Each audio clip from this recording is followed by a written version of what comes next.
Minha esposa zombou. Homem pequeno, desempenho menor ainda. As amigas dela caíram na risada. Eu descobri as mensagens. Arrumei minhas malas e fui embora. Ver as lágrimas dela quando eu reconstruí minha vida sem ela não teve preço. Até hoje lembro daquela noite como se tivesse acontecido ontem. Minha esposa insistiu em receber os colegas de trabalho e os cônjuges deles para um jantar em casa. Algo sobre fazer networking e fortalecer conexões. Passei horas preparando tudo. Limpei a casa, cozinhei um jantar de 3 pratos, deixei o vinho na temperatura certa. Queria impressionar, fazer bonito por ela. A noite começou tranquila, com conversas leves durante os aperitivos. Todo mundo parecia estar se divertindo, elogiando a comida e o ambiente. Comecei até a relaxar, achando que talvez aquela noite não fosse ser tão ruim assim. Foi aí que tudo desandou de um jeito que eu nunca poderia imaginar. Minha esposa já estava na 3ª taça de vinho quando o assunto mudou de alguma forma para relacionamentos. Ela me olhou com aquele sorriso,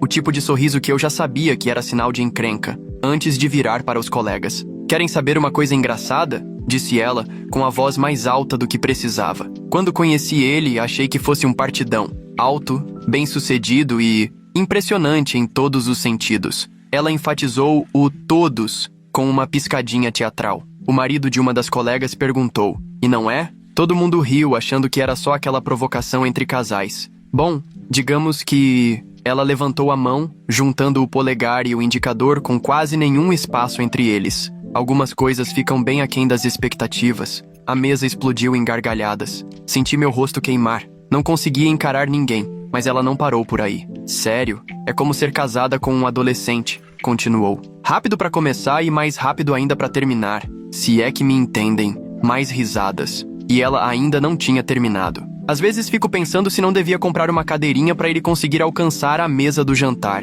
Uma das colegas tentou mudar de assunto, talvez percebendo o quanto aquilo me deixava desconfortável, mas minha esposa insistiu. "Ah, gente, relaxa. Cada um tem a cruz que carrega, né? A minha só é menor que a dos outros." Ela ergueu a taça como se brindasse, e todo mundo acompanhou sem jeito. O clima ficou pesado, constrangedor. Eu fiquei ali, paralisado, com o prato intacto, enquanto a conversa finalmente seguia para outro rumo, mas o estrago já estava feito. Eu via nos olhares o constrangimento, a pena, a vergonha alheia. Era como se todos tivessem visto minha masculinidade, minha confiança, minha dignidade, expostas e ridicularizadas ali, bem na minha própria mesa. O que mais doeu não foi só a humilhação. Foi perceber que a pessoa que deveria ser minha parceira, minha maior aliada, tinha tão pouco respeito por mim a ponto de usar minhas inseguranças mais íntimas como entretenimento de jantar. Consegui terminar a noite no modo automático, recolhendo pratos, enchendo taças, forçando sorrisos nos momentos certos.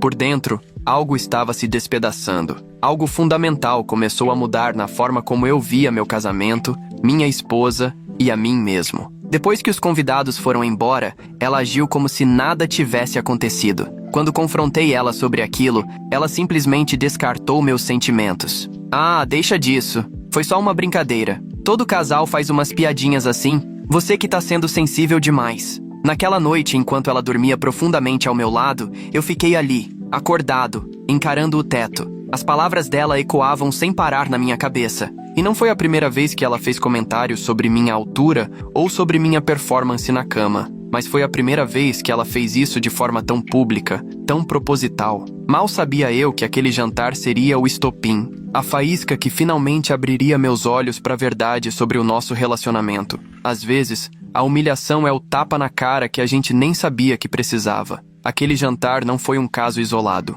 Enquanto eu encarava o escuro naquela noite, vieram à tona lembranças. Uma enxurrada de pequenas feridas que, ao longo de 8 anos juntos, drenaram minha autoestima. No começo, os comentários eram sutis, disfarçados de piadinhas ou sugestões bem intencionadas. "Talvez você devesse usar sapato com sola mais grossa", ela dizia antes de eventos com os colegas dela. "Pode ajudar a passar mais autoridade." Eu ria, achando que era só praticidade da parte dela. Depois vieram as críticas no quarto. O que começou como orientações virou cobrança. "Só isso?" ela perguntava já com cara de decepção. Ou pior, suspirava, virava de lado e murmurava: "Deixa pra lá, já me acostumei." Cada vez que isso acontecia, eu me esforçava mais para agradar. E recebia em troca mais frustração, mais suspiros, mais balançadas sutis de cabeça. Minha promoção no trabalho, 3 anos atrás, deveria ter sido um momento de comemoração. Mas quando contei orgulhoso sobre o novo cargo, ela respondeu: "Que bom! Imagino que não tinham muitas opções esse ano, né?" E logo depois mudou de assunto para falar dos próprios méritos no trabalho. Lembro de ficar parado na cozinha com o champanhe ainda fechado enquanto ela falava sobre si mesma por uns 40 minutos sem parar. Encontros de família também viraram campo de batalha. Ela me apresentava para os parentes distantes, com a mão no meu ombro, dizendo: "Esse aqui é meu marido." Não é exatamente o que eu imaginava quando sonhava com casamento, mas a gente se vira, né, amor? Tudo isso com aquele sorriso impecável que fazia parecer que era só carinho brincalhão. Quando íamos comprar roupas, ela mostrava tamanhos menores e soltava um "quem sabe um dia" bem na frente dos vendedores. Se eu experimentava algo que gostava, ela franzia um pouco a testa e dizia: "Tá bom, se é isso que você quer, mas não valoriza muito, né?" Nem meus hobbies escapavam. Quando resolvi fazer aulas de violão, algo que eu sempre quis, ela contou para os amigos que achava fofo. Os dedinhos dele são pequenos demais para alcançar alguns acordes, mas ele tenta, tadinho. Desisti depois de 3 meses. O padrão era sempre o mesmo. Me exaltava no privado só para me diminuir em público. Ela dizia que eu estava lindo antes de um evento, e depois contava para todo mundo que teve que me ajudar a combinar a roupa, porque eu me vestia como um adolescente daltônico. Elogiava um prato que eu fazia em casa, mas contava para os convidados que eu ainda estava aprendendo o básico. Nossas viagens seguiam o mesmo roteiro. Ela criticava meu planejamento, minha noção de direção, minhas escolhas de restaurante, e ainda assim, postava momentos perfeitos do casal nas redes sociais. O contraste entre o que ela mostrava para o mundo e o que eu vivia de verdade era absurdo. Na noite seguinte ao jantar, rolando o feed do Instagram dela, vi que tinha postado fotos da noite. Jantar incrível com amigos incríveis e meu marido incrível que fez tudo acontecer. Os comentários estavam cheios de corações e casal dos sonhos. Foi aí que caiu a ficha de vez. Eu vivia em 2 casamentos diferentes. O público, que ela montava pro Instagram, e o privado, onde eu era constantemente lembrado de que não era suficiente. Quando a luz da manhã invadiu o quarto, me dei conta com uma clareza assustadora. Isso não era amor, era abuso, e vinha acontecendo há anos. Essa percepção mudou algo dentro de mim. Pela primeira vez, comecei a notar os detalhes que eu costumava ignorar. Como o fato de que ela nunca largava o celular. Sempre colocava ele virado para baixo quando eu entrava no cômodo. Saía para atender certas ligações dizendo que era do trabalho. Mesmo às 10 da noite, num fim de semana. 2 dias depois do jantar, ela esqueceu o celular na cozinha enquanto tomava banho. Ele começou a vibrar sem parar com mensagens chegando. Eu nunca tinha fuçado. Sempre acreditei que confiança era essencial, mesmo que só eu praticasse. Mas dessa vez, algo me fez olhar. Na tela bloqueada, os avisos vinham de um contato salvo, como chefe do projeto. 3 mensagens visíveis. Já tô com saudade. A noite passada foi incrível. Quando a gente consegue se ver de novo, minhas mãos tremiam quando peguei o aparelho. Por ironia cruel, ela nunca tinha trocado a senha desde que configuramos os celulares juntos anos atrás. Abri a conversa e o mundo girou ao meu redor. Centenas de mensagens trocadas ao longo de meses. Fotos explícitas, relatos detalhados de encontros em hotéis, planos para a próxima escapada. A mensagem mais recente era sobre o jantar deles no dia seguinte. Aparentemente eu estaria trabalhando até tarde. O que, claro, era novidade para mim. Mas o que realmente me destruiu foram as mensagens em que eles falavam de mim. Ele não faz ideia, ela escreveu. Tá ocupado demais tentando me agradar para perceber qualquer coisa. O amante dela perguntou se ela não se sentia culpada. E ela respondeu: é bom pela primeira vez estar com um homem de verdade. Ele é que devia me agradecer por eu ter ficado com ele por tanto tempo. Continuei rolando a conversa pra cima até encontrar mensagens da noite do jantar. Ele só fica lá sentado, aceitando tudo, ela escreveu. Praticamente chamei ele de pequeno e insuficiente na frente de todo mundo, e mesmo assim ele ainda serviu a sobremesa com um sorriso no rosto. É quase fácil demais, o outro respondeu. É porque ele sabe que não consegue coisa melhor que você. Coloquei o celular de volta exatamente onde estava e fui até o escritório de casa. Como se estivesse no modo automático, comecei a checar nossas contas conjuntas, extratos do cartão de crédito, registros telefônicos. As provas se acumularam rápido. Despesas com hotéis que eu nunca soube, jantares em restaurantes onde nunca estive, em datas que supostamente estávamos juntos em conferências de fim de semana que a empresa dela nunca organizou. O caso já durava pelo menos 7 meses com alguém do próprio escritório dela. Não era o chefe de projeto como estava salvo no celular. mas sim um colega de cargo, cuja esposa, ironicamente, estava sentada na minha frente no jantar, tão enganada quanto eu. Imprimi os documentos principais e tirei prints das mensagens, guardando tudo numa pasta. Depois, liguei para o meu melhor amigo, perguntando se eu podia ficar uns dias na casa dele. No mesmo dia, entrei em contato com um advogado. Naquela noite agi normalmente. Perguntei como tinha sido o dia dela. Fiz o jantar. Sugeri assistirmos o programa favorito dela, enquanto a pasta estava escondida dentro da minha pasta de trabalho, ali do lado da porta. Enquanto ela trocava mensagens com o amante sentada ao meu lado no sofá, sorrindo para a tela do celular. Boas notícias no trabalho? Perguntei, fingindo interesse. Só um projeto se encaixando, respondeu sem nem me olhar. Nada que você entenderia. Assenti e tomei um gole de vinho, observando o rosto dela. Essa estranha com quem eu havia dividido minha vida por 8 anos. A mulher que desmontou, peça por peça, minha autoestima enquanto me traía da forma mais cruel possível. Eu te amo, falei, só para testar as palavras. Ela levantou os olhos por um segundo. Também te amo, respondeu no automático, voltando a olhar o celular. Aquele momento de rotina vazia e ensaiada cristalizou tudo na minha mente. Eu não estava só sendo diminuído e ridicularizado. Eu estava sendo enganado ativamente por alguém que não sentia um pingo de amor verdadeiro por mim. E pela primeira vez desde que tudo começou, algo inesperado nasceu dentro de mim. Não foi mágoa, nem raiva. Foi uma calma firme, uma clareza congelante. Era hora de acabar com aquela farsa. No dia seguinte, coloquei tudo em movimento. Transferi metade do valor das nossas contas conjuntas para uma conta pessoal nova. Liguei novamente para o advogado para finalizar nossa estratégia. Tirei a tarde de folga e levei minhas coisas essenciais para a casa do meu amigo enquanto ela estava no trabalho. Tudo estava pronto para a conversa que eu sabia que teria que acontecer. Naquela noite, preparei o prato preferido dela, salmão com legumes assados e vinho branco. Ela chegou surpresa com o clima romântico. Qual é a ocasião? Perguntou, jogando as chaves no balcão. Só quis fazer uma coisa legal, respondi, servindo uma taça de vinho. Como foi seu dia? Corrido, estressante, o de sempre. Ela checou o celular de novo, provavelmente mandando mensagem para ele antes de se sentar. Jantamos em relativo silêncio até que eu falei. Preciso conversar com você sobre algo sério. Ela suspirou fazendo cena. Agora não dá, tô exausta. Não pode esperar. Coloquei a pasta na mesa, entre nós dois. Eu sei do caso. O rosto dela passou por um turbilhão de expressões. Choque, negação, cálculo, até parar na indignação. Do que você tá falando? Abri a pasta e comecei a mostrar, uma a uma, as provas. Recibos de hotel, prints das mensagens, notas fiscais dos restaurantes, registros de ligações. Você mexeu no meu celular?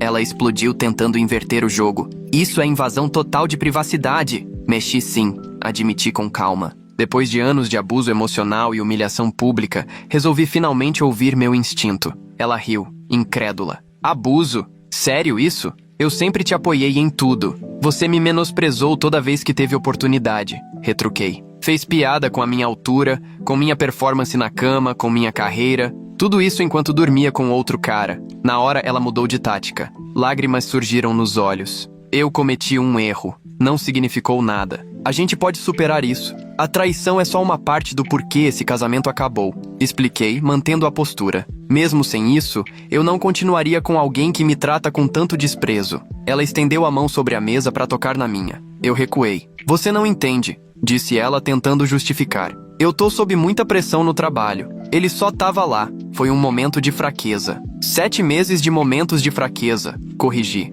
E os comentários que você fez sobre mim? As lágrimas sumiram. Deu lugar à raiva gelada. Quer saber a verdade? Sim, eu tô infeliz. Esperava o quê? Você nunca me satisfez, nem financeiramente, nem emocionalmente, nem fisicamente. Assenti, sentindo quase um alívio por finalmente ouvir o que ela pensava de verdade. É exatamente por isso que eu tô indo embora. Eu mereço mais do que alguém que me enxerga assim. Você? Ela zombou. Melhor que eu? Boa sorte achando alguém que aceite suas limitações. Ela fez um gesto vago, como se rejeitasse meu corpo inteiro. E naquele instante, olhando pro rosto dela, lindo, mas distorcido pela crueldade, senti uma paz estranha. Essa mulher nunca me amou. Ela só amava o controle que tinha sobre mim. Amava me diminuir. Já falei com um advogado, avisei. Os papéis do divórcio ficam prontos amanhã. Vou ficar fora até tudo se resolver. O rosto dela mudou de novo. A arrogância deu lugar ao pânico. Você não tá falando sério. Vai pra onde?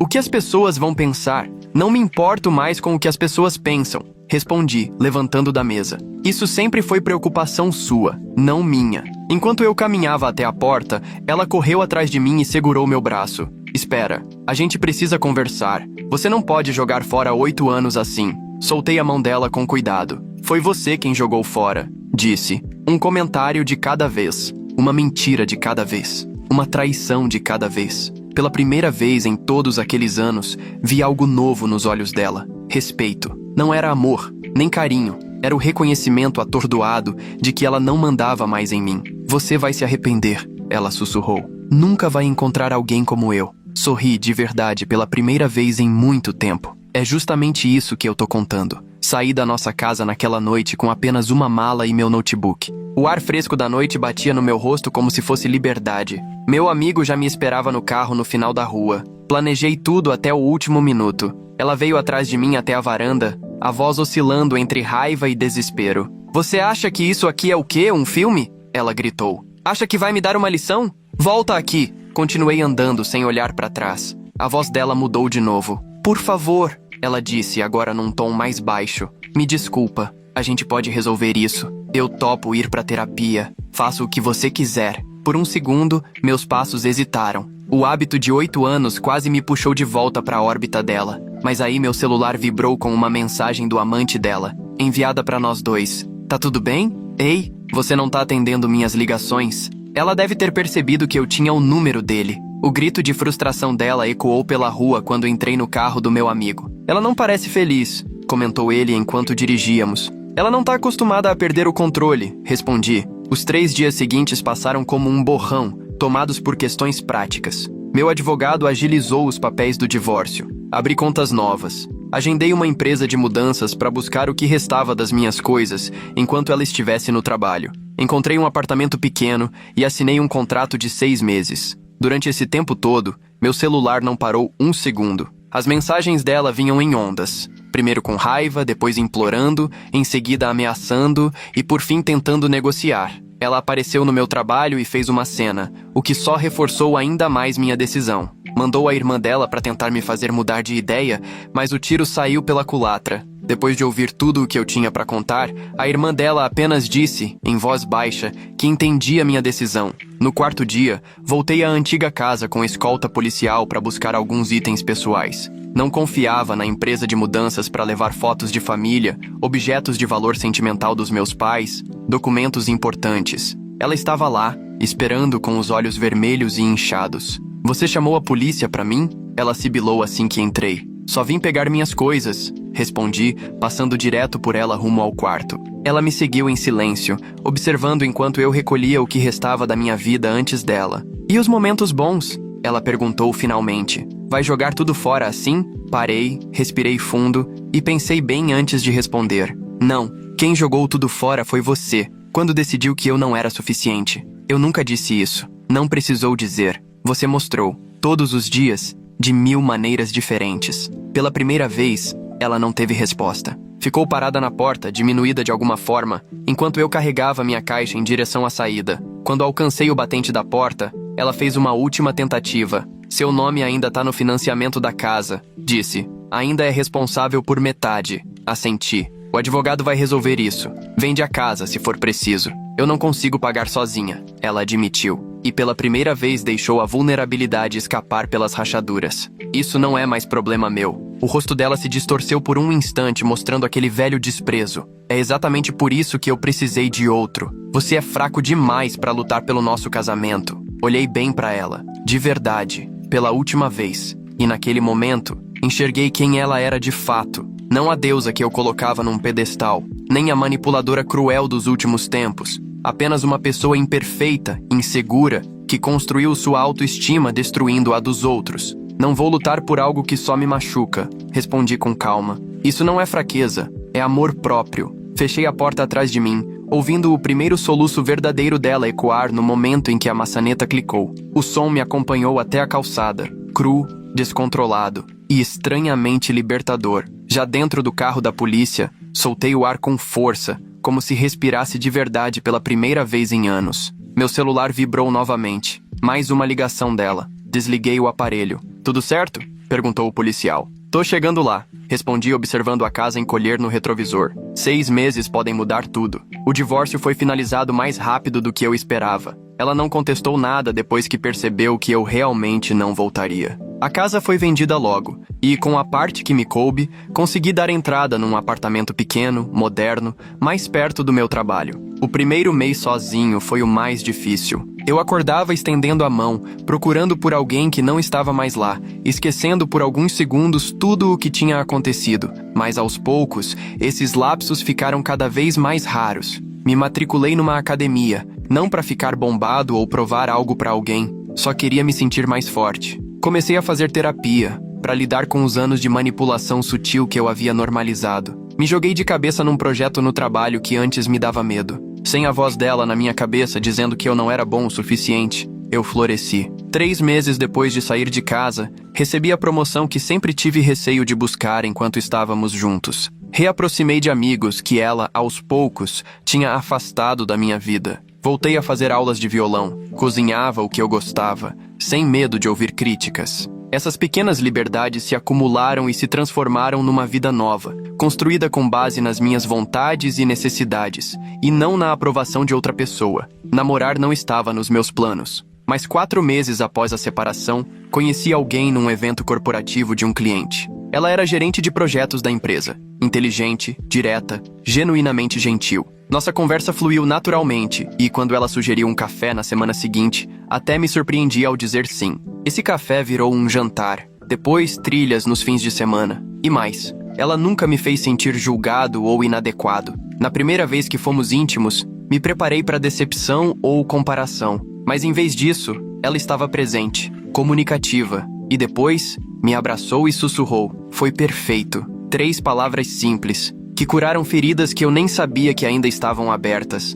Então chegou o dia que, em silêncio, eu temia. Meu amigo ia se casar. A recepção seria num restaurante chique, frequentado por profissionais da cidade. Eu sabia que as chances de encontrar minha ex-esposa eram grandes. Cheguei com minha nova parceira, confiante no terno sob medida, na vida que eu havia reconstruído. 1 hora depois, estávamos rindo com amigos, quando senti aquela presença familiar. Minha ex estava do outro lado do salão nos observando. Estava mais magra, mais bem vestida do que o normal, como se tentasse desesperadamente manter uma imagem impecável. Nossos olhos se cruzaram por um segundo. Assenti educadamente e voltei para a conversa, sem perder o ritmo. Mais tarde, enquanto dançávamos, ela se aproximou. Você tá bem, disse com a voz apertada. Obrigado, você também, respondi com simplicidade. Um silêncio estranho se instalou entre nós, cheio de tudo que nunca seria dito em público. Fiquei sabendo da sua promoção, disse por fim. Parabéns, obrigado. Ela olhou de relance para minha parceira que tinha ido buscar bebidas. Ela parece legal. É sim, confirmei. Muito. Outra pausa. Ela parecia estar esperando algo. Talvez perguntas sobre a vida dela, ou algum sinal de que eu ainda sentia falta. Não ofereci nenhum dos dois. Bom, disse finalmente. Vou voltar para minha mesa. Assenti, percebendo que ela estava sozinha numa mesa cercada por casais. Quando se virou para sair, acrescentou. Por tudo o que vale, me desculpa por tudo. 6 meses atrás, essas palavras teriam mudado meu mundo. Agora, eram apenas palavras. Espero que você encontre o que procura. Falei com sinceridade. Minha parceira voltou me entregando um drink. Era ela? Perguntou. Era sim, confirmei. Esse capítulo tá encerrado. Ela apertou minha mão, com um olhar compreensivo, e voltamos para junto dos nossos amigos. Mais tarde, ao deixar a recepção, vi minha ex mais uma vez. Estava parada do outro lado do salão, nos observando, com uma expressão difícil de decifrar, enquanto me via rir de algo que minha parceira tinha acabado de dizer. Foi nesse instante que percebi. Minha maior vingança não foi planejada, nem executada. Ela foi simplesmente viver bem sem a sombra dela sobre mim. Saí de lá de cabeça erguida, de mãos dadas com alguém que me valorizava por completo, sem confrontos dramáticos, sem palavras duras. Apenas o triunfo silencioso de ter reconstruído uma vida que finalmente era genuinamente minha.